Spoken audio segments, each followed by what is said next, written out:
You've tuned your dial to the VUC in our 11th year. We would like to thank Simwood.com. Simwood will turn you as a developer into a talent. Greenfield Tech, make tech dreams feasible and affordable. Go to greenfieldtech.net. OnSIP.com will give you a free SIP URI. Go to onsip.com/getonsip. For the last 8 years, we've been using the finest conference bridge available, zipdx.com. The VUC website is on bluehost.com. World local rate dial-ins from voxbone.com.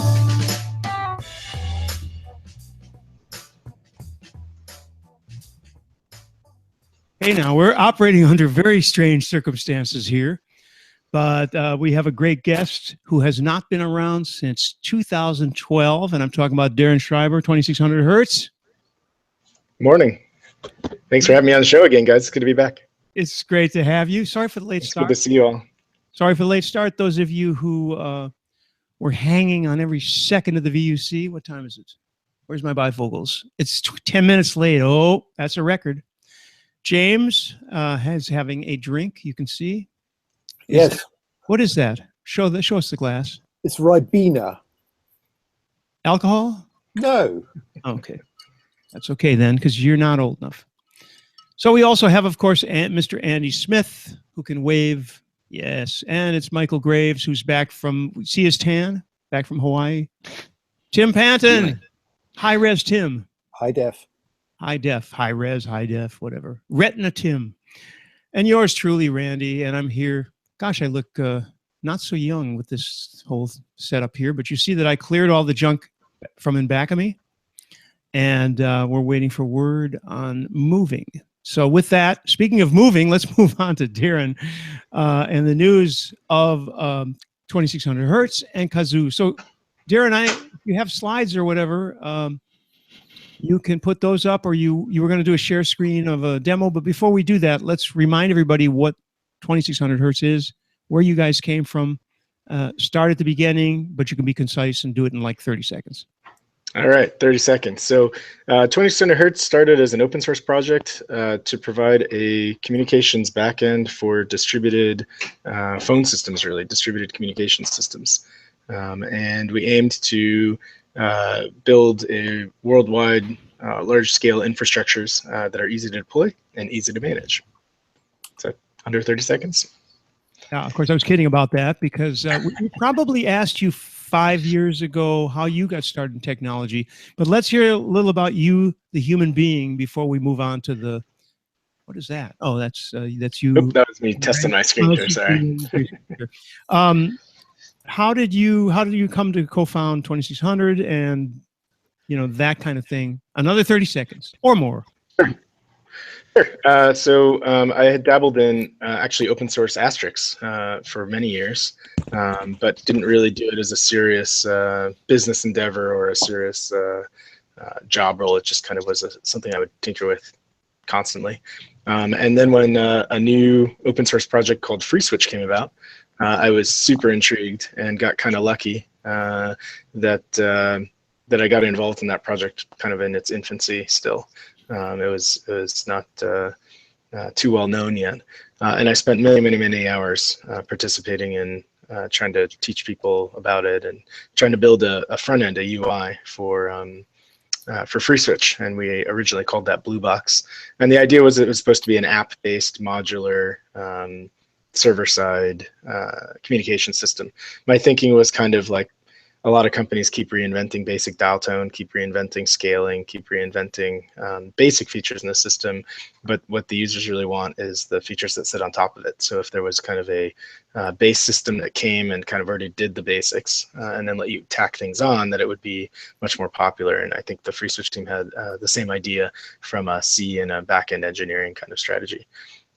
So that was the initial idea. We spent a couple of years building Blue Box. There was a lot of interest. There was especially a lot of interest around distributing it and scaling it to multiple servers. And we said, hey, there seems to be something here. In addition, well, the first time you do anything, you probably aren't very good at it. And we kind of made a bunch of fundamental mistakes in the architecture we chose. And we tried to tailor to everyone's desires, and that was basically impossible. Like trying to do things like you could pick whatever database you wanted, and it would work anyway. That was not really of much value, and frankly, it caused a lot of confusion and delays in execution of the actual coding.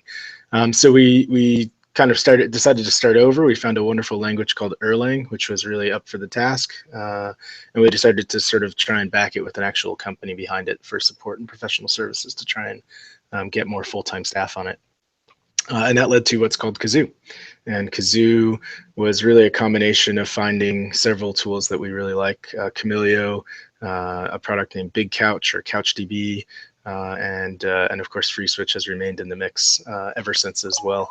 And we also redid the UI to be a little more flexible. So that was our thought on that. Okay, and I was just looking at trying to look at Blue Box online. There's a lot of people who are have products by that name now. Obviously, that's right. Could be, yeah. Well, I mean, and we get the origin of it, but there's also a lot of even IBM has some kind of a database thing. I'm just looking at. I was trying to find a reference to it, but I guess Kazoo is had by going to 2600hertz.org. I see that that's on the front page there. So I want to always tell people where to go. If you would. No, we kind of killed off Blue Box, so it doesn't really exist anymore for us. Right. No, I know. And you're correct. The current project is Kazoo, and at 2600hertz.org is generally where you can get those downloads or the information on it. Exactly. So James Bodie, I can see him champing at the bit because he wants to see some kind of a demo that's going to be dangerous and a risk to your health and life. So Absolutely. And you know that only the brave can demo, Darren. Ooh. And last time you were on, you amazed me because you did the most amazing demo and it all worked. So I want to see that again. I want to see how it's evolved. Sure. All right. So I have several things up. So the first thing you should understand is that we sort of have evolved into really two products. So the first product is the actual software. Well, I should even say it's three products. There's the underlying software, which is written in Erlang, which kind of ties FreeSwitch and Camilio and the database engine to logic for both APIs for configuration and also for call handling. And that's typically what we call the Kazoo product. And I'll show that in just a minute. The other products that we have we've learned over the years that it's really complicated, even if you're really good at Linux or whatever. There's a lot of tools involved here that people aren't always familiar with. So we built a tool that we had actually originally intended to build anyway, but it's finally here now, that is for managing the infrastructure. And we call that Cluster Manager. Think of it as kind of your own little rack space in your own data center, right? So it's your own ability to spin up and spin down servers, control them, monitor and manage what software is on them, et cetera, with a focus on the Kazoo components themselves specifically. And then sort of the third component is the user interface that goes on top of all this that makes it really easy to use. You don't have to use our user interface. Everything is API based, but it is available to you with what we call an app exchange, which was the initial goal of the project, which is to allow people to create apps that sit on top of the system. So we'll start with sort of showing the UI because it's the most consumable part of the platform. And let's see if I can do that screen share here. All right, so so what you're seeing here, let's see if you guys can, oops, wrong screen. All right, so what you can see here is this is the basics of our UI. In fact, I guess I should show the login page from the get-go, but basically when you first come to the system, this is what we call our hosted platform. And when you come here, this screen can be customized. It's white labeled, so you can change the logo, you can change the picture, you can change the login options and whatnot. So we designed it really for people to be able to resell services on it. And when you log in, you will get basically a screen that lets you manage multi-tenant services. And in our instance, we've broken up the different services we have into what we call the hosted platform, the private cloud, and global infrastructure. You can see those listed here on the left-hand side. I assume my screen share is working here. You guys can see this stuff? Yep. All right, great. No problem. So I'm just going to go through just our corporate account as an example. Don't want to really show any client data. So So we'll use this as sort of an example of one of the setups. So just to go through this a little bit in a little more detail, this system basically has built inside it the concept of multi-tenancy. So each of these is basically as if it was a separate company that, as a service provider, you were providing services to. And if you go into those accounts, everything you now do inside that account is related only to whatever customer you're inside. And it's a tree, so you can have resellers of resellers and so on and so forth. And once you're within an account, this is where the sort of app concept comes in. These are all the different applications that you can then use, which allow you to sort of expose different functionality that the backend actually has built in. So for example, the most common thing that people use is something called Smart PBX. And this is really like a hosted PBX service. And basically what this lets you do is go in here and add users and say, here are their phone numbers. And it's very visual so that people who aren't as familiar with, say, configuring SIP phones can sort of click their way through and kind of figure it out, hopefully on their own. We've actually gotten sponsorships from many of these companies you see here to have their phones listed on the provisioning service, so that we make it super simple to turn the VoIP services on. You can go in here and you can click on, a type of phone, and all it really asks you for is a name and a MAC address, and then most of the other settings are done for you. And so this is kind of a very simplistic way to get a VoIP system up and running. And we're basically, the goal of this tool is that within 30 to 60 minutes, we're not quite there yet, but we want to make it so within 30 to 60 minutes, if you set DHCP option 66 on a network device in a corporate environment, you can walk in, plug in the phones, and they all boot up and you leave. Right, so really minimizing the amount of time it takes for somebody to set up a phone system. Was there a question in there? Just a comment. That looks really smart. Thanks. I mean, it was designed to try and be as simplistic as we can while also being flexible, right? So if you do try and add something we hadn't envisioned, then you can just, for example, add a generic SIP phone and do the good old SIP credentials, and get a screen that just says, here's your username and password and a domain name.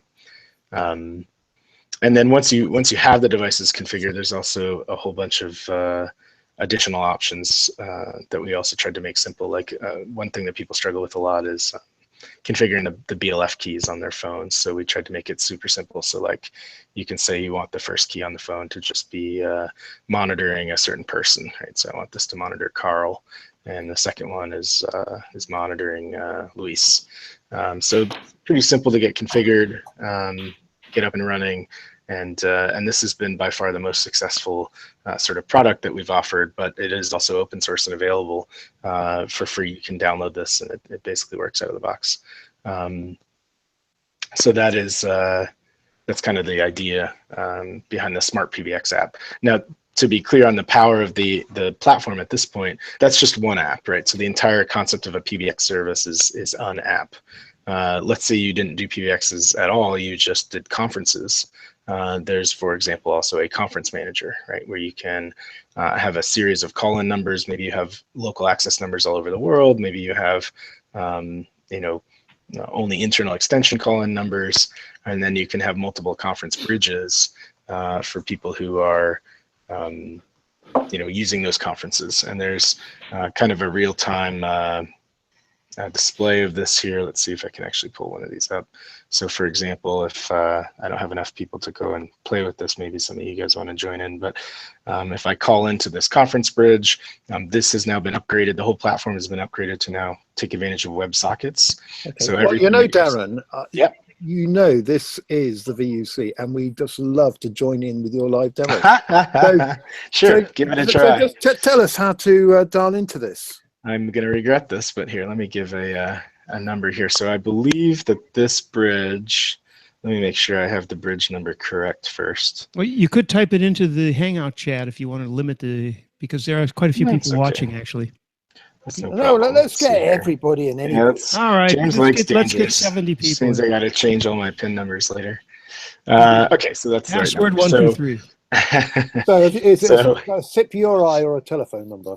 it's just, well, there probably is a way to do SIP URI. That I don't have handy. Let's just do telephone number to keep it simple here.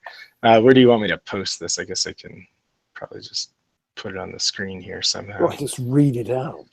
Sure, we'll try that. If you do 415-891-2600. Let's give it a go. Ooh. Oh, Here we go.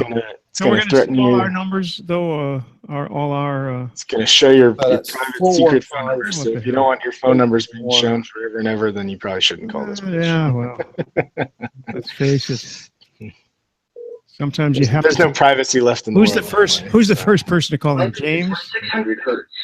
All calls are recorded. Please look. That'll be me then. Please enter your PIN, then press pound. I don't. What's my PIN? Sorry, the PIN is 7901.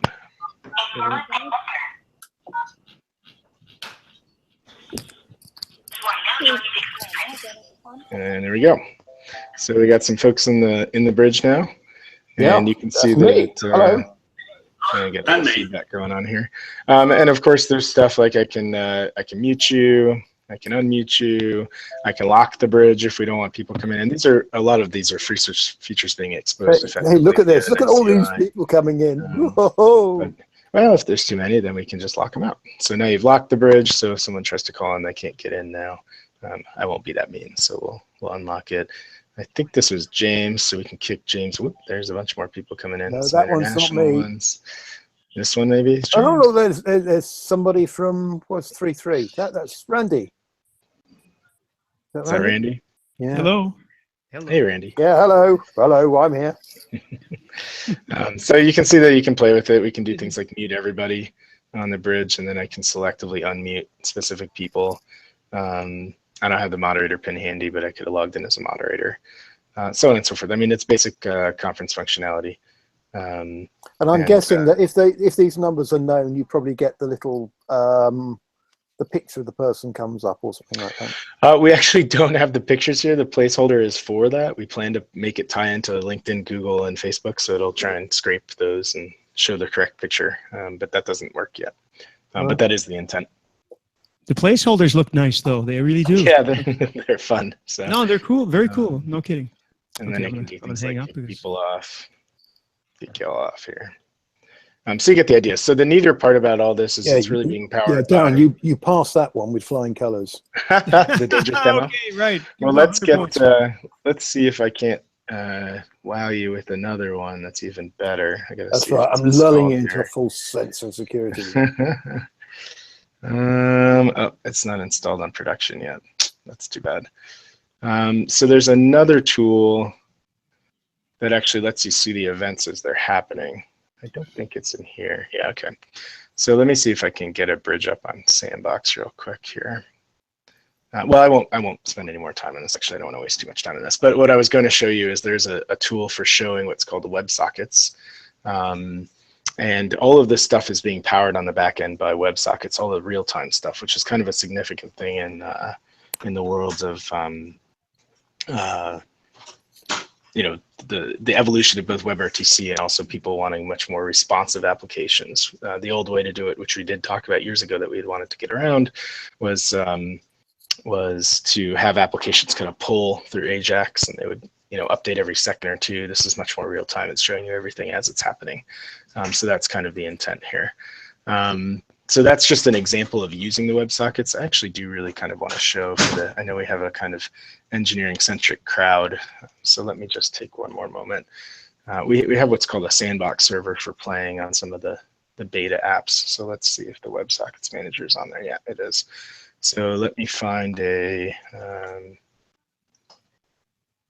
number we can call in. Oh, this is already live.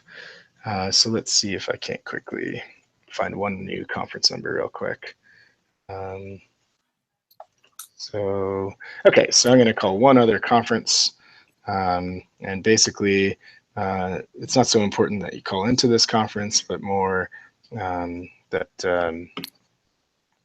I show you what happens when you're actually in the conference. So in the conference manager that I just showed as an example, we we have you know, the ability to go see these conference bridges. Let me see if I can put myself in here. Joining the conference. All right, so you can see that I'm in there. Enter the conference And then press pound. what's really happening here on the back end, which is the interesting part, is you can actually go in here and you can watch all the different things that are happening. So for example, if I take my conference bridge and I say I want to see all the events happening in the conference, it should show me, you can see that this is the raw data that's actually being sent back and forth between the browser and the backend system. So for example, I just hung up and therefore it said delete member. Whoops, it's scrolling too fast here, but it said delete member somewhere. Let's see if I can find it again. And this is me hanging up. It tells me which conference I hung up on, who hung up, the phone number of it, etc. I can see that one of our customers, David, is on apparently listening to the call and is playing with this because he's managed to call in. He's sneaking the phone number off the screen. And you can even see stuff like starting talking, stop talking, etc. So this is all being streamed to any application real time. And it's not just conferences. You can track faxes as they're happening. You can track people leaving voicemail messages. You can track even what are called document creation events, which is like something gets configured in the system that's going to create an event. So the whole entire system is basically event driven for seeing all these things that are happening. And it also allows you to do things like have what's called an operator console. So this is, for example, a layout of our office, and it's another use of the same feature with this WebSockets idea. And you'll see if I bring up my Bria phone here and I make a call. So I'll just, I don't know, I'll call something.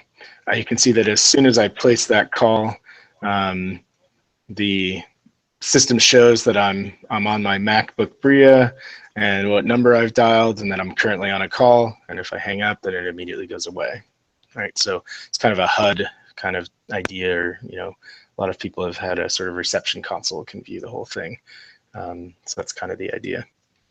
So does this make sense to you guys? So yeah, it's kind of a lot of flexibility around the front end and being able to create your own experience or just use the ones that we've built in here.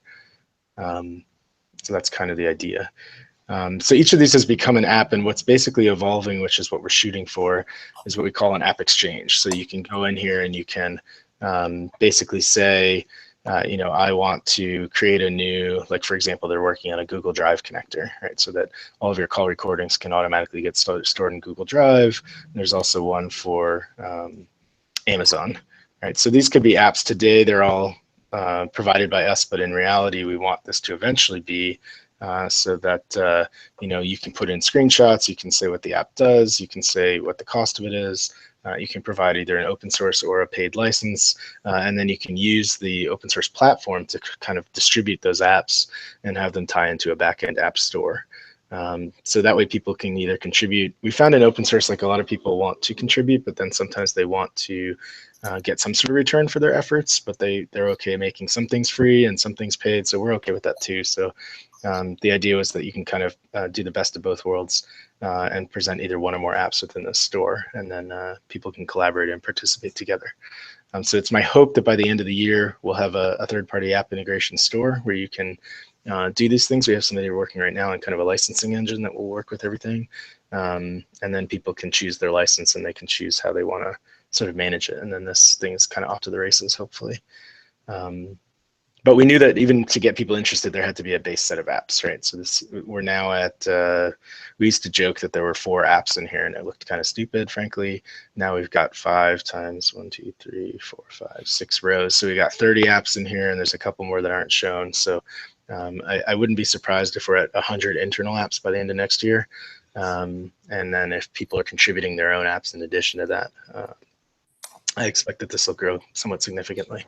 Darren, can I ask you who's doing the design on the various icons and stuff? Because they're really well done. They really look nice. That is Jay and Josh. They are on our UI and UX team. They kind of split marketing roles as well as design roles. And I think both of them participate in both those things. So definitely a shout out to Jay and Josh. And I know that they've worked hard on that. And some of this design is actually by an employee. She doesn't work with us anymore, but we love her to death. And you know, she parted on good terms. Her name's Daruvi, and she came up with a lot of the design for this current interface. So, but the maintenance of it in the last few years have definitely been Jay and Josh as the primary folks who've been maintaining and evolving this. Okay, well, I just wanted to underline and give that shout out because these really do look nice. They're really world class as far as the look goes. That's fantastic. I think that's fantastic. Well, and the goal was to make phones fun to use again, and you know, usable so that they're not so complicated. I think there's been a lot of focus on the end user, which makes sense, but there's not been a lot of focus on the poor admins who have to deal with these systems. It's generally, you know, in some cases, it's still a gray TTY terminal for some of these guys. You know, it's a little sad that it hasn't evolved more. Here's a great question. Here's a great question for you. Is there any news on KazooCon dates for this year?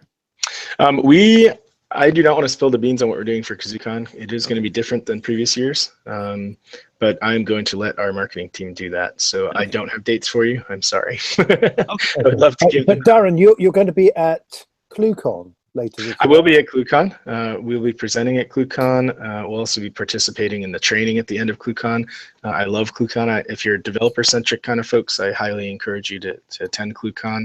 There's a lot of smart people there, and there's a lot of folks who really understand telecom. And frankly, in this world, as you guys know, there's not, everyone relies on telecom. There's not a lot of people who actually know how it works. So it's kind of a unique opportunity to interact with a lot of people who are deeply nested in the actual way that, you know, all the software that powers telecom actually functions. Actually, if we're talking ClueCon, we have Kathleen with us, and she may, with a little persuasion, come on guys, be charming, everybody. You may want to actually say a word or two. We'll go back to you immediately, Darren, after this. But Kathleen, what can you tell us about ClueCon other than the fact that 2600 Hertz is going to be there, of course? What else is new? Well, we're very excited. We've got a number of cool events. We have a nightly activity every single night. We have Monday, which is going to be very exciting, with the dangerous demos. So go start thinking about that now. Sign up now. We've got some really great prizes for that. Some we are very, very excited about, and there should be some announcements coming soon. And then trainings. Yeah, we're really super excited about the trainings. We've got 2. You can do OpenSIPs training on Friday, or you can do FreeSwitch training. Darren will be there. Darren, I expect you will be participating in the dangerous demos on Monday as well. Of course. Yeah, so we're taking signups for that sort of now because we want to get as many people thinking about it as soon as they can, give you more time to do something cool, and that way we can all see some really great kind of cool stuff. And it's going to be fantastic. We have a lot going on, so it's pretty cool. Oh, and the hotel is filling up really quickly, so if you haven't booked your hotel room, book it now. It's and the hotel's hotel. Yeah, it's gorgeous hotel. The views are fantastic, and the rooms are going so quickly. So book now. I've booked mine. Good. Only 1 month. 1 month. 1 month. 1 day. 1 month. 20 Yeah, coming up really quickly. So. Yes, it is. Okay, so that would be ClueCon.com. CLUENO. You know how to spell ClueCon.com. Okay, back to Darren. Thanks, Kathleen. All right, so I kind of covered what the product does and how it's evolved. There's 2 things that I think are of interest on the product side that I'll just go over quickly. The first is something we talked about many years ago that James is ragging on me for here, because he's right. It wasn't really ready at the time. We thought it would be, and that's our mobile integration. I think we went over that on the previous one, if I'm not mistaken. We've actually had it for a while, and it's actually been in use by several larger clients. But they had their own MVNO agreements. But what we really learned is everything from the policies to how to deal with fraud has been evolving, and not just with us, but also with our wholesale provider, which is Sprint on the tower side. Even their network was 3G when we started it across the board. It's now almost exclusively upgraded to LTE. And one of the things we heard when we first released it is we really didn't give the right controls to the folks who wanted to resell the service. So it took us about a year and a half to really take all the feedback we got, which was much longer than we expected, but to figure out how to redo that app and make it so that it's what people wanted, and also still competitive in the market. So if I go back to the screen share here, I'll show you where we've ended up. Is that showing? No, we're back to your video now. Seeing you, and then we were seeing Andy before. You must be on the Hangouts. How's there we that? go. Can you see it now? Yep, Yes, that's it. yes. All right, so so this is where the mobile app has ended up. We got a couple more things to add to it, but basically it now shows all the different folks, but more important, gives you, so this is what we were missing before. We were trying to sell unlimited plans, and so we didn't have a way to track usage very well, and now we do. So basically what you can do is you can do allotments of data across a account, and then on individual users, you can kind of give them data caps as well, so that they can only take a certain amount of the company's data. But what's really interesting is what most of the providers out there are now doing is they're going back to pay per use, but they're calling it unlimited. And what they do is they throttle you after a certain amount of usage, and they call it network management. But in reality, they're really just trying to prevent people from hogging all the bandwidth. So if you take a look at what we've done in our system now, we've introduced this system, this feature called limits. And basically it's this little slider that you can say, I want to start throttling this person down to a certain speed once they reach a certain amount of data. And then once they reach the cap, it actually turns off their phone's data connection. Only voice and SMS and MMS will continue to work. And you can also control whether that built-in hotspot function on their phone actually will turn on or not, although there's some ways to cheat and get around that.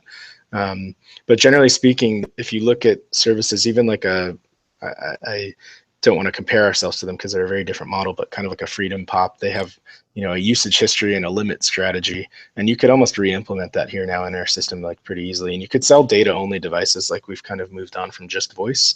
The platform will do voice, it'll do video, but it'll also do this mobile data. And you can basically go in here and activate a SIM card, pop it into a phone that accepts it, that is CDMA enabled, and then set the limit on the data and set the limit on the account.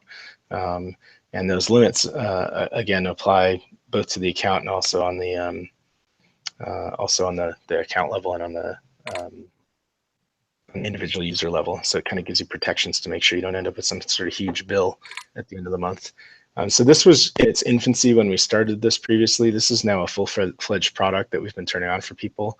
And we took away all the entrance fees as well. It used to be very expensive to get started with us just because there was a lot of manual work. And now we're basically lowering that. It's going to end up being basically zero once this is all done. To get started, you'll just pay for some charge monthly to have the SIM card active, and then whatever your usage is. We don't mark it up for basically at all. Because our primary business is still the rest of our software, not the mobile services. This is to me just an add-on. So you'll see if you actually go to the mobile page on our website, I believe the pricing is listed there. And it works out to somewhere between $8 to $10 a gig of actual usage, which is comparable with most other folks on here. I guess it's $9, $9.90, and then $6 a month to have the device actually active.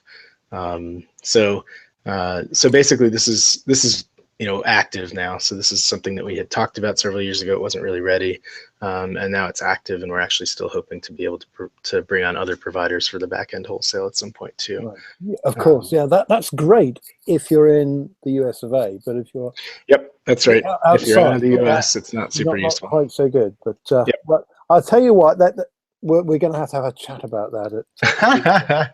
I can't wait. You've been threatening me with that for a little bit. So I'm totally fine. No, it looks great, and the functionality is exactly what you want as mobile manager. Mm-hmm. Well, that was the idea. So we didn't really understand what we were getting into when we started on that part, and then people started asking for throttles and reports, and how to watch for fraud and on individual phones and on accounts, and sell bundles, and the list kept growing of the requirements. It's great to see how it's evolved. Actually, it's looking a lot better than it was. I agree with that too. Thank you for pointing that out.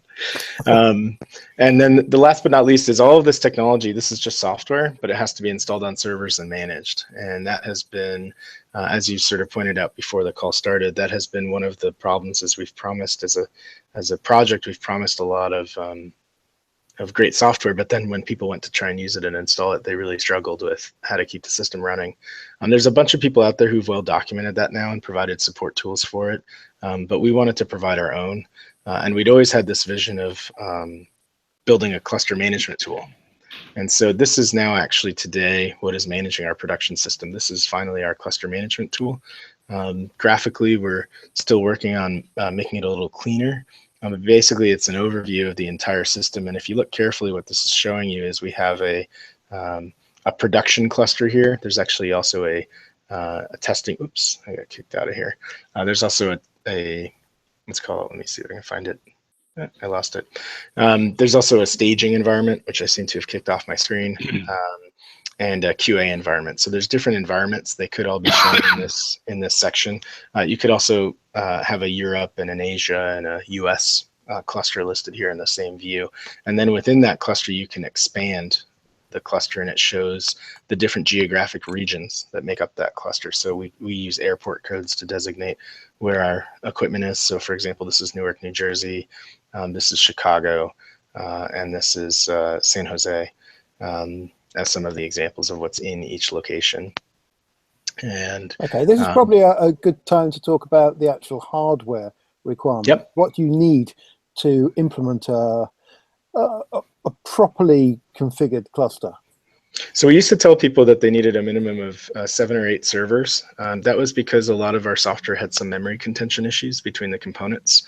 We've kind of worked those out over the last few years. So our new recommendation is as little as 2 servers. The recommendation is 3, and we currently have clients who are actively using the system as a standard PBX resale system, who are getting anywhere from 2,000 to 4,000 phones, sometimes even 5,000 phones with failover capability on just 3 servers. And that's what sort of specification servers? I'm just thinking how small we could go.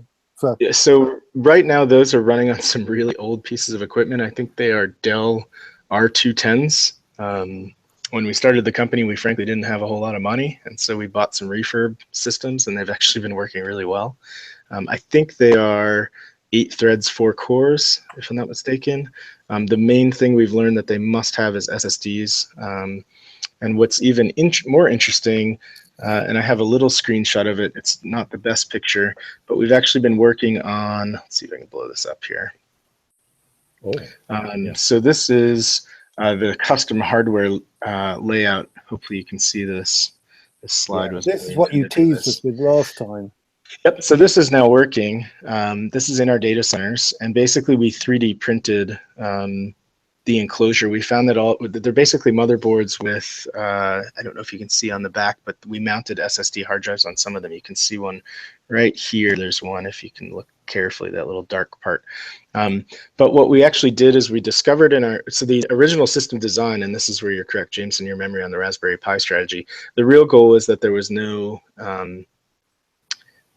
state being kept on any of the machines except the database that was required. So what that means is we don't actually need disks on any of the servers except the databases. So the way this entire infrastructure now works is when these servers boot up, they go to a Pixie Boot server and they get their operating system, and they phone home. They actually phone home to this cluster management tool, and they say, hey, I just booted up. I'm API 001, or actually it says here's my MAC address. And this tool over here called Lineman, which is good old kind of monitoring the line, so to speak, from back in the day, is monitoring for those servers and says, oh, I see that you just rebooted. Here's the commands you need to run in order to install the entire Kazoo stack. And within about 10 minutes, it installs everything back to the server again, but it's all in memory, and then reattaches itself to the cluster.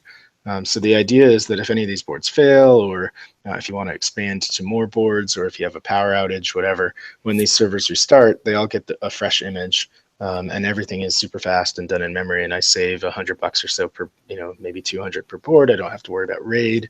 I don't need anything that writes to disk. Doing upgrades is super simple. You just reboot the server if you need to, etc. Just for reference, what boards are they? These are 6-core 12-thread Xeon. I'd have to look up the part. What sort of cost? A couple $100? These are running us about $800 a piece. So obviously not in the $50 range we were hoping.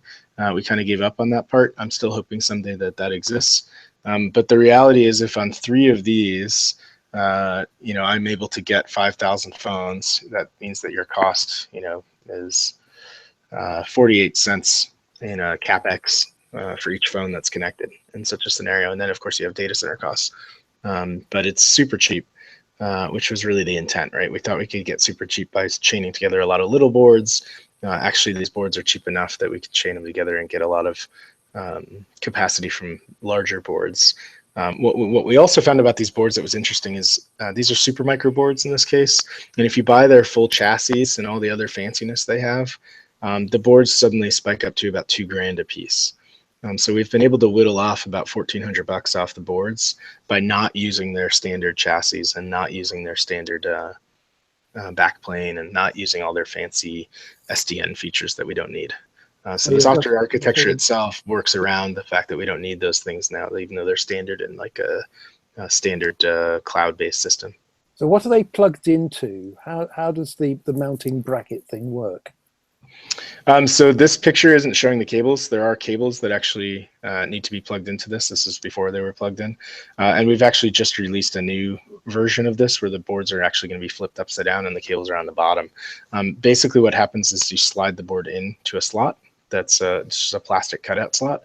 And the cables actually automatically connect. They're seated in such a way that they just insert themselves directly into the network ports. We only need the IPMI port and the Ethernet ports. These are 10 gig Ethernet ports.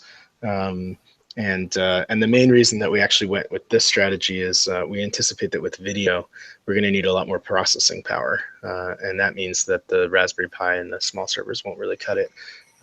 So basically you just pop the board in after the plastic slates are put in and the cables are laid, and the switch itself for the tray is actually mounted on the bottom of the tray. So it all becomes one self-contained unit.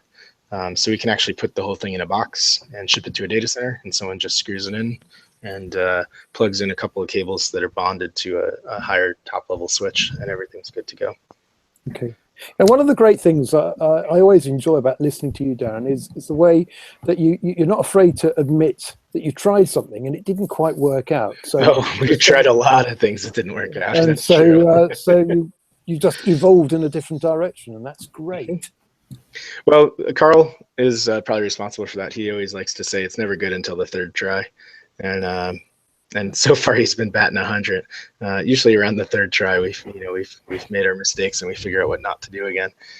Some of this, arguably, we didn't invent, right? I mean, we're not the first people who figured out how to put a bunch of boards on a tray. I think that the reason we keep kind of reinventing some of this stuff is we have little tiny peculiarities in VoIP and in video that don't apply to sort of standard systems. Like the idea of not mounting a hard drive in the tray at all saved us several U of space in the data center so that we could be more dense in what we put in, and also saves a little bit of power.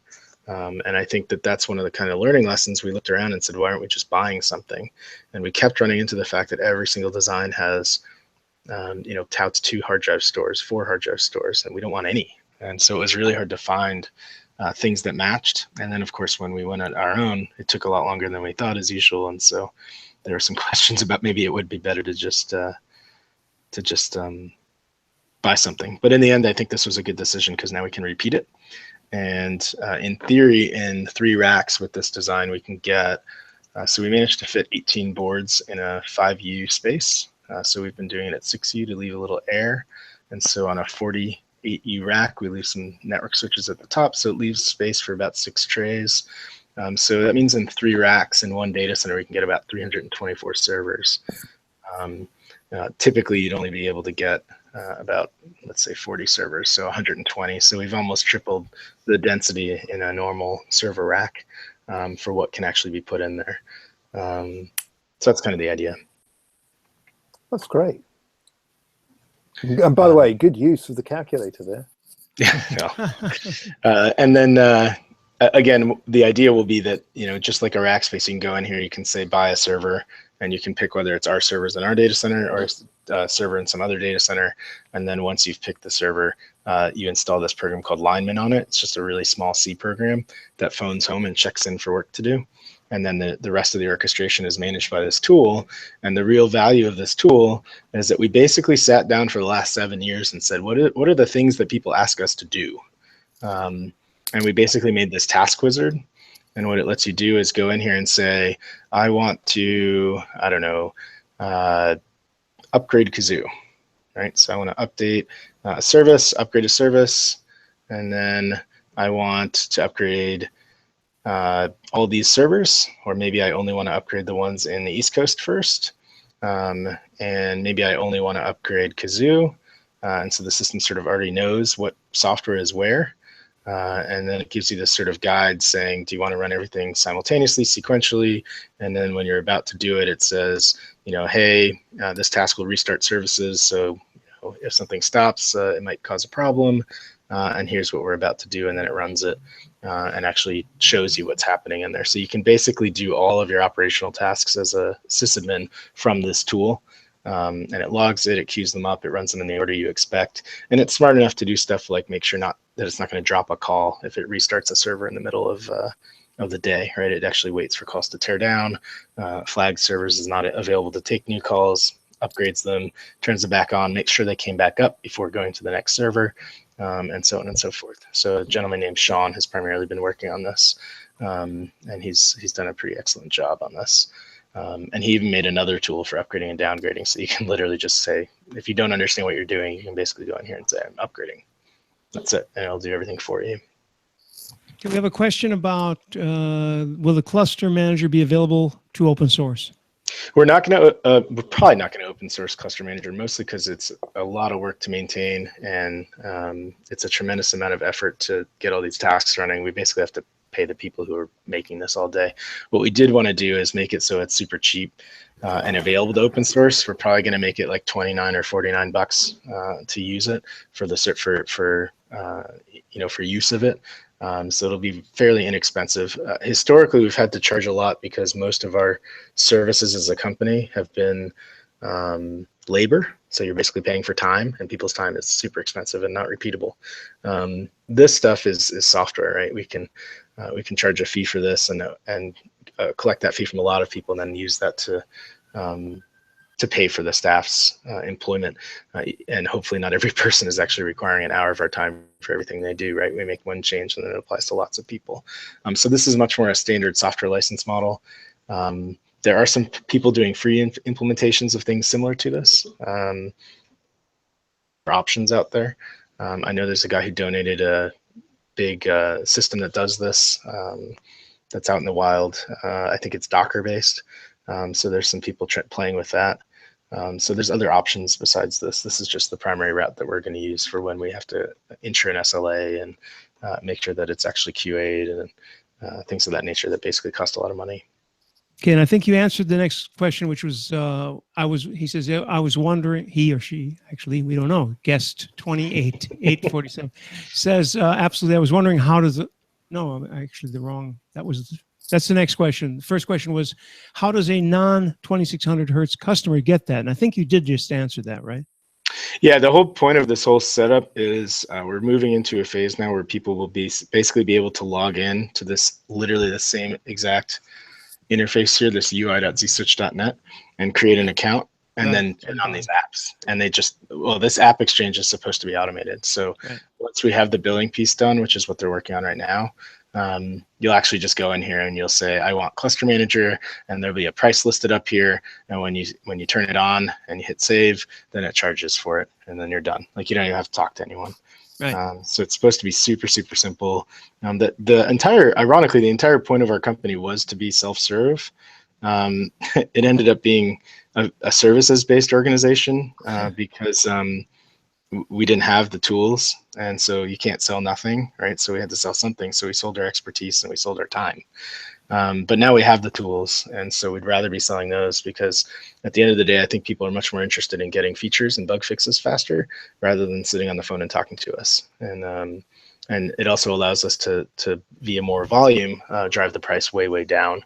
So we're kind of hitting this sweet spot now where I think the prices for everything we do will start to basically go down somewhat dramatically, because we can scale these things without having to sit on the phone with someone each time we do it. And in addition, by being more inclusive of the open source concepts where there's a base platform that's provided and people can contribute their own apps, I think it drives more traffic to the site, where if everyone just ends up paying, let's say for Cluster Manager, and then gets their other stuff from other people, that's also fine, right? Because then that means that that's all we're maintaining, and then we're still maintaining the core, and then people are maintaining the other pieces. Either way, I think it's a healthier ecosystem. I don't like calling it freemium because you really can get away with using the whole system for free and completely and in full open source, but you may not get every feature. It's really more of an app-centric model. It's kind of like Android is free, Android OS is free and open, or some of these other platforms that are open. Okay, I'd like to read a couple of questions, but before I do, I scrolled by.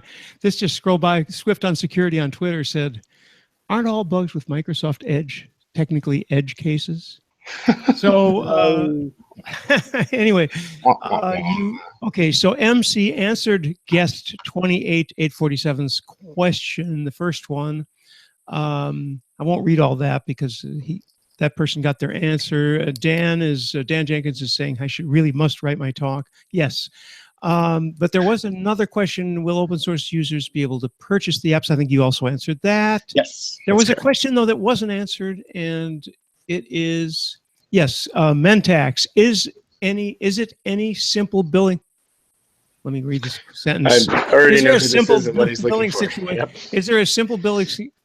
Is there any simple billing solution that will be available in the near future? There we go. So let's talk about billing. I hate this word. Let's talk about billing because we need money. Oh my God, but the word billing is such a word. So I told you earlier how we kind of learn things the hard way sometimes. We used to get a lot of requests for billing, and the word billing is a single word. So it sounds simple, and people will say, I just need billing. And we'll say, okay, what does that mean? And they'll say, well, I want to be able to bill my customer $20 a month for service. And we'll say, okay, well, that sounds simple. We'll make something that does that. And then they'll come back to us and they'll say, oh, I forgot. What about international charges? And we'll say, okay, well, that's a little bit more complicated. Now we got to have a rate deck and have different rates and figure out how to track how much money is in the account if they've depleted it all. Okay, so we built that. Then they came back and they said, well, I need to be able to discount certain people so that they have different rates than the other person. Next question is prepay versus postpay. Now they want to include 1,000 free minutes a month. Now they want to. So basically, what we discovered is when people say they want a billing system, they want billing, taxation, reporting, and every kind of way to bundle and package their service that is available on the internet for any other company. Because when they look at other companies, at least you don't have shipping, Darren. Yeah, well, actually we do, because some people want to be able to bill for phones and then tax for the shipping costs. So yeah, so it's gotten really big. And then we ourselves made our lives more miserable when we introduced mobile, because now we also have to track megs used and SMSs used. And we also are moving to support credits as a concept. Really seriously, this whole industry is reaching the point where we're spending more resource with billing mechanics than delivery of the service that we're delivering. I absolutely agree with that. And not only that, but the complexity of it has led to businesses where you can go to the user, and I mean, it's like Spirit Airlines. You can say the service is $1, but oops, you got to pay like $30 for everything else you actually need. And people are causing people's perception of the service to be, oh, well, it should be $1. And then you have to kind of teach them about what the add-on charges are that they're comparing us against, or they're comparing our competitors against. So it's gotten super out of control, complicated. And the good news is we're up for the challenge. So the answer is yes. What we have always had in the system is what is called a ledger system, which is the ability to track credits. It has recently been expanded to track any types of credits and multiple types of credits on a single account. We are working on a UI to expose all that. And even crazier, we have the ability to have costs that get charged. Let's say that you run an ISP you can have resellers and charge them a wholesale rate, and then they can use the very same system to charge their customers their own set of rates. And what that means is each time a service is used on the platform, it checks both rates and charges the right people for each service used. So if a minute of calling costs $1 for the wholesale price, but that wholesaler wants to sell it to their customer for $2, they would enter both the $2 on the customer's account, and we would enter $1 on the wholesaler account. And when that call is actually made, that results in billing that, it'll bill both people the correct rate. So we're getting pretty granular on that. I don't expect that solution to be done until end of the year. And I have no idea how we're going to market it, what parts will be open source. A lot of it is already open source if you dig through the code. There's just no UI for it is the real problem. And certain parts of the engine are missing. So like they're not written. So we have a lot of work left to do still to do this. But it is definitely on our roadmap. We will finish it this year. I can't predict what it's going to end up looking like. Basically, each couple weeks we meet about our progress and decide whether to include or exclude features at this point based on progress. So we'll have something. I don't know how robust it'll be, but hopefully it'll be super robust. It'll certainly be better than most of the stuff that's out there. I see a line, Ledger UI would be nice. So nice, even. Yes. Yep. So that is our opinion as well. Okay. And also there's a, I'm trying to find, yeah, the Finnegan said that the word reporting, which could replace billing, is true. Reporting is actually pretty good, I think. Yeah, so reporting is another one of these words. Are you reporting how many times your sales rep received a call so you can make sure he was busy, or are you reporting how much to bill based on PSTN traffic, or are you reporting I don't know how many conference participants there were in a particular conference? So that is another, word that we don't like to use around here because it means a lot of things. It's not, because billing always means money. So billing. That's true. So reporting is good because it is way too wide, but at the same time, it does cover all those bases of any possible thing that's going to be in a log someplace and going to be interpreted for human consumption. Yeah, we may take a shortcut on the reporting one. We may make it easier to connect. There's actually a lot of reporting services out there, and they're not that expensive. And there's hosted ones where you can shift your data off to that. You can ship your data off to them, and they will show you either pre-canned reports or some pretty sophisticated ones. Frankly, there's some really robust ones, except I can't stand them because they only work in Windows. And then there's some hosted ones, and then there's some free ones that leave some things to be desired, but frankly are fully functional and will do what people need. So our goal with the reporting stuff is to make the data easier to consume and ship off to external services and let people hook those up in a way that makes sense. We may still build our own engines, but for the sake of speed, we're probably going to focus more on integrating other services that do reporting. Cool.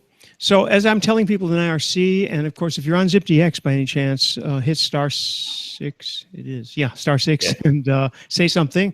Otherwise, if you're on IRC, keep the comments coming while we have Darren, because we're getting up to something like well over an hour, I think, and we don't want to keep him all day because he's got stuff to do, I think, and so does everybody else. But let's, and I'm kind of just stalling here to make sure that people can type in their comments if they have them.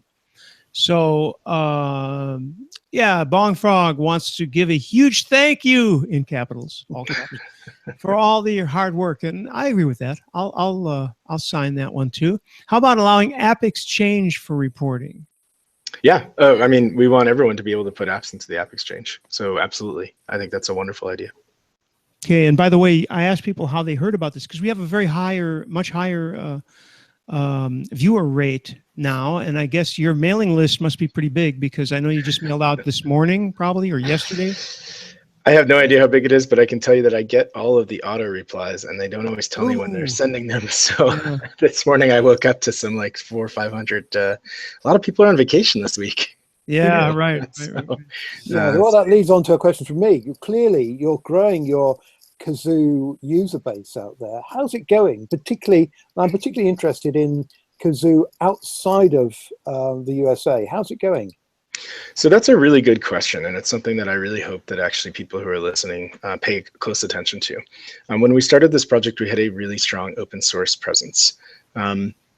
Frankly, that open source presence was not allowing us to fund the number of people that we needed, and we landed some contracts that kept us very busy. And I think a lot of people were a little feeling slighted and ignored because we focused less on the open source part for maybe probably like 2016. We were not super active, and a lot of people assumed we hated open source and we were going to leave open source, and we're not. The basic thought was we just weren't getting enough contributions to be able to sustain the project, both financially and also momentum-wise in the market. So we had to kind of figure out how to split work so that we were getting sponsorships that were monetary as well as better contributions. Now, of course, as soon as we started doing that, it distracted us a lot. And then, of course, we started getting more interest in open source, and people started coming out of the woodwork and wanted more of our attention who were contributing actual code. But we have never really been well set up to handle that. We have a couple Google Groups boards, and I can't stand Google Groups. As an example, we have filled the Google Groups spam filter so big that we didn't realize it. We can no longer scroll through our members list. The UI doesn't work. We basically broke it. The moderation services on there are terrible. The formatting is terrible. It's been a real problem for us. And then we also kept trying to buy a platform to do forum management, email management, and we just couldn't find anything good. We actually spent quite a bit of money on a product named Jive and a product named GetSat, and we tried Desk. We've tried the Zendesk built-in forums. We were batting zero. And so it's been frustrating, and I think our open source community has suffered from a bunch of misfires on that. I won't spill all the beans right now, but I will tell people who are out there listening to pay attention. We finally found something that's exactly what we've been looking for. It took us a really long time to find it, but it's great. And so we're redoing the whole forum environment. We're actually going to put in kind of a point system where we hopefully reward the most active users in the open source community, whether that's with free licenses to apps, or whether it's support and consulting time, or whether it's just a badge you get to wear of honor of how active you've been in the community. Is kind of up to people to decide, but we haven't even had that capability till now. And now we will. And it also provides a fresh place for us to put graphics and documentation and videos that actually looks nice. So when it comes to sort of community, we know it's gotten a lot bigger, but it's also gotten a lot more fragmented because there hasn't been a good central place to put it. In terms of reach, we know that there's installations because we see people using it in the mailing list, and also some of them are our clients now. And we know that there's many installations in New Zealand and Australia now. There's a bunch of installations in the Netherlands. There's a bunch of installations in Europe. We know that there's some people using it in Russia. We don't hear too much from there. And we're just finally getting a bunch of clients in Asia. We know that because somebody paid to have the I-18N language stuff done. So we know that that's progressing as well. So it's got a pretty global reach at this point. And the other thing that's going to help with that, if you guys look in 4.1, the UI team actually took it upon themselves to do this. They've been talking about it forever. They finally implemented a library that shows and manipulates the phone numbers as they are displayed in the UI with the correct local formatting for your region. So we've actually always had the ability to do E164 and internationalization on the back end, but we did a terrible job showing it on the front end. We just kind of assumed everything was US, or we lumped all the numbers together in one big string. They've actually implemented several libraries now to properly format the numbers, and also options to decide how you want to see the numbers, and change the dial plan editor to be localized so that you can actually have a cluster where you have accounts in different countries and it's the same cluster, right, and they all show up correctly. So that's going to also, I think, give a big boost to sort of the reach internationally, where the product is no longer really US centric. Even mentions of things like E911 we're taking out, just calling emergency services, right? So there's a bunch of changes like that happening. That's a great point, because having seen how Asterisk developed worldwide, there was a lot of enthusiasm in other countries, and a lot of technologies. VoIP and related stuff is not so much an example of this, but a lot of other technologies lose out by being so US centric. Anyway, a bunch of things I wanted to mention here that are going on by really fast on IRC. This is great because we don't always have this much. Kathleen asked a great question, which is how can people contribute? You're apparently on GitHub. It's going to be hard to read the whole thing, but if you go to github.com/2600Hertz, I assume that will get you to the point of contributing.md somehow. It's quite a long. Yep. Okay. So GitHub is a great place to do it. We're actually adding some community repos too that are more specific. Right now we just have something called community-scripts, which was supposed to be for everything, but because I think the word scripts is in there, people assume it's kind of a dumping ground, but that's not what it's supposed to be. So we're working on making that a little more formal. And then we also are actually trying to import all of the old questions that people asked on Google Groups into this new forum system we're using, so that we can start turning that into knowledge articles, which give instructions for people on how to contribute and how to configure and how to participate better. So that's kind of where they would go. We also made a documentation system, which is custom. It's kind of neat. It's confusing some people, so we're still working on that, but the backend is super cool. Basically, the documentation itself is kept in folders in the product so that it's tagged with the versions. And you can say, I want to see what exactly was documented as a version, let's say 4.0 versus 4.1.6 versus whatever. And then if you find problems, you can contribute back via GitHub those changes, and they get version controlled with all those items. So that's kind of the idea. Excellent. And also one of the answers to somebody's questions about documentation, because somebody above said that they would gladly contribute, so on. I think, because I tried it and I see something here, that you could just go to docs.2600hertz hz.com and from there go to, because in fact MC said /dev/sysadmin/UI, but I think you go there and there's a big table of contents that you can click on, right? That's correct. And we're working on segmenting that. I know that it looks a little ugly at the moment on some of the landing pages, so we're working on that. There is actually a lot of content in there. And what I was just talking about with the GitHub integration, all of those pages are actually being pulled from GitHub. When you submit a change to documentation in GitHub, a moderator gets a notice, so they review it. And if they accept it in GitHub, it automatically updates this website. So this website basically is always in sync with whatever the latest code is. Excellent. Okay, well, there's a bunch of questions, but MC has been, I presume MC is somebody with you, right? Or an active community person, because they're answering all the questions, including you can purchase support, because there was a question about can you purchase support, and that person said, yes, you can purchase support. Anyway, we should probably publish some of the, maybe I should publish some of the IRC, because there's just so many good questions. It's rare, by the way, that we have so many good questions. Yeah, clearly you've got a lot of supporters out there. Yes, that's true. We usually just have take your top off in the IRC, and of course, none of us are going to do that. But well, we could, but it won't increase viewer participation. Probably not. I'm just looking to see if we missed anything that's important, but you know, MC's been covering it. Whoever MC is, thanks, you. James. That is James, and he is awesome with the community. Okay. Yeah, James has been around.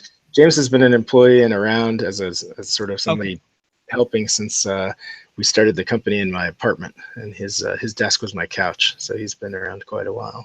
Okay, well, thank you, James. It's great. And other than that, we'll take a pause for any other questions on IRC or from the panel. I see Tim woke up, so yeah, you may have something to say. Left my coat in San Francisco the first time I met Darren, says Finnegan. Finnegan's been pretty funny too. Thank you, Finnegan, for participating.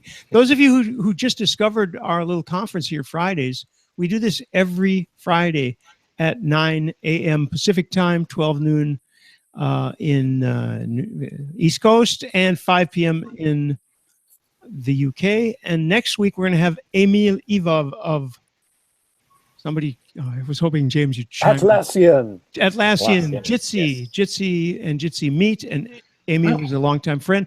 I'm stalling again, trying to see. Yes, I've tried to pay for support. That's a really good guest next year, by the way, or next week. That's awesome. Yeah, well, you are too, Darren. You are too. And we only do good. Yeah, we're very selective on here. We only do good guests. We only do good guests. Yes. Maybe I'll try and slide down to Austin and join with Emil next week. That'd be interesting. Oh, that'd be fantastic. It would. But then who's going to do our ZipDX bridge and the rest of it? Well, who did it today?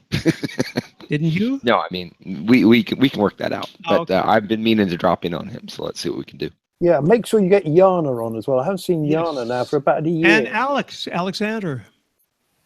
Yes, Emil V 2.0. Right. All right. Anybody else for any final thing? 2600 hertz dot, what is it? .com? .org is where .org. the open source resources are. Okay. So that's the most appropriate place to go. And I think you'll get all the links from there. 2600 hertz. Yeah, and I just know that there's so much functionality in there. You're going to be able to do the most awesome dangerous demo.